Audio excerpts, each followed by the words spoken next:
Breaking tonight, the credibility of the American presidency just hit a new low. Trump didn't stumble into this scandal. He engineered it in broad daylight. Tensions are rising in Washington tonight. The President of the United States sued his own government, the IRS and the Treasury Department, demanding $10 billion in taxpayer money. And when asked what he'd do with it, he looked straight into the camera and said he'd give every last cent to charity. Everyone believed there would be at least a shred of accountability. Congress expected pushback from Treasury Secretary Scott Bessent.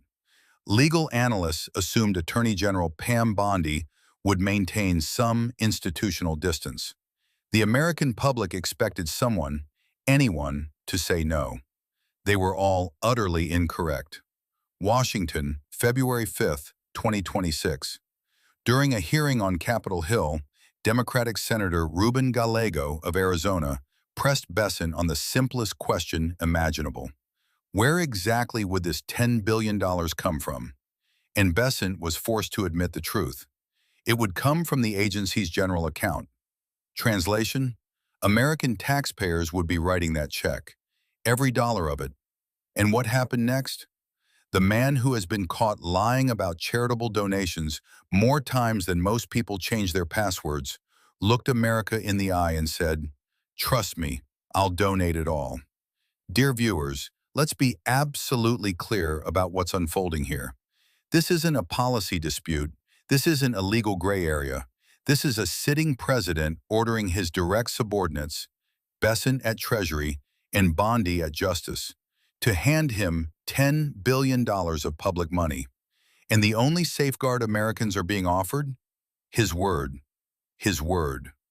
Let that sink in for a moment, because the history of Donald Trump's word on charitable giving reads like a masterclass in deception. When Trump launched his 2016 presidential campaign, he claimed, with great fanfare, that he had donated more than $102 million to charity over the previous 5 years. His campaign even released a 93-page document listing every single donation. Impressive, right? There was just one problem. The Washington Post investigated. They dug through years of records, cross-referenced every claim, and discovered something stunning. Not a single one of those donations was a personal gift of Trump's own money. Not one.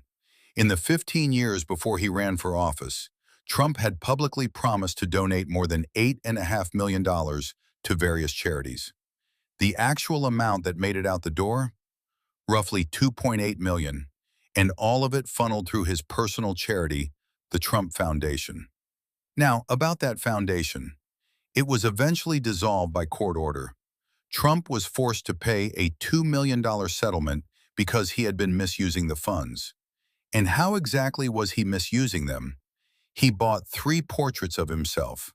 3, with charity money. He also used foundation funds to purchase a signed Tim Tebow football helmet for himself. But here's where it gets truly extraordinary. Trump also used the foundation's money to make a political donation to then Florida Attorney General Bondi, while she was actively considering whether to investigate fraud allegations against Trump University.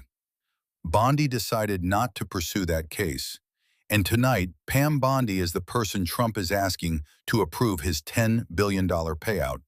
You cannot make this up. Now, Trump anticipated skepticism. During an interview with NBC News, after claiming he'd donate the money, he pivoted to a backup argument. He pointed to an IRS fraud investigation in Minnesota and declared that if his administration captured just 50% of the fraud in this country, America would have better than a balanced budget. Translation: don't worry about the $10 billion, we'll make it back by catching cheaters. There's just one problem with that logic.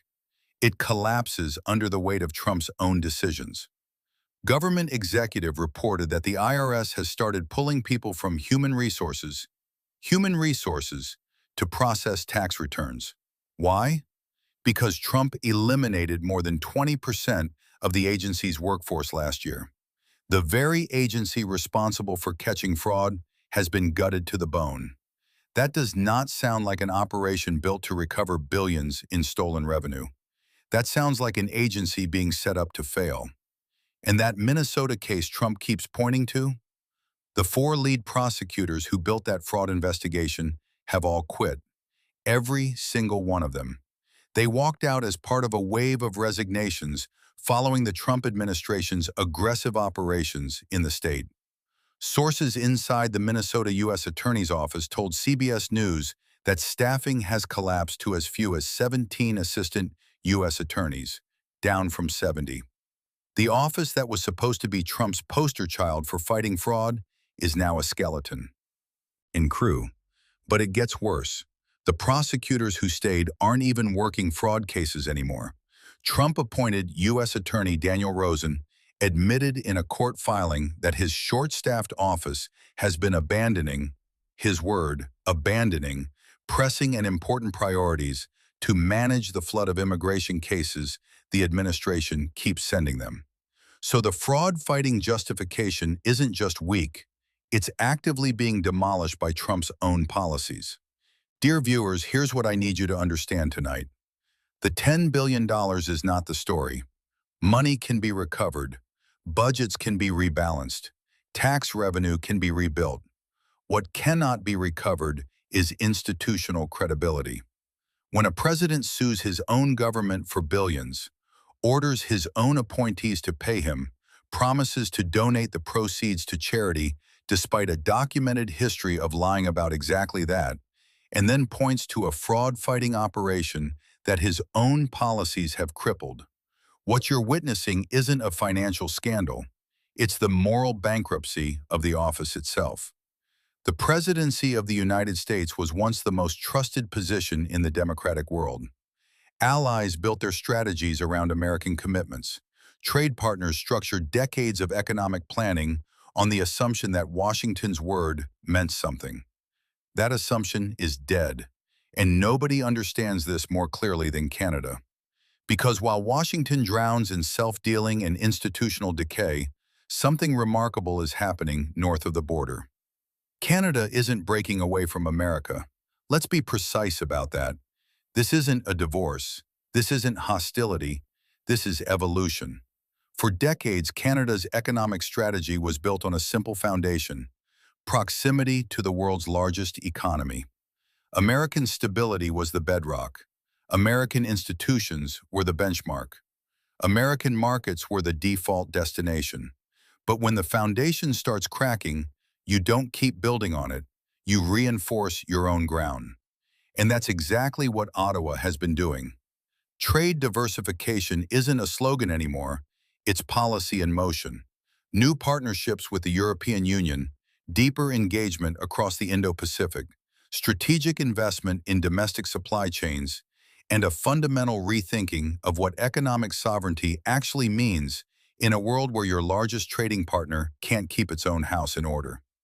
This is what resilience looks like. Not walls, not isolation. Infrastructure, diversification, strategic patience. Canada watched Trump promise charitable donations and pocket the money. Canada watched Trump gut his own tax enforcement while claiming he'd balance the budget.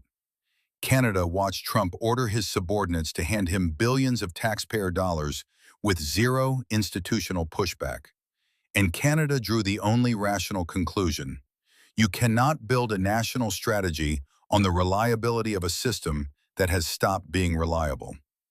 This isn't anti-American, this is pro-Canadian.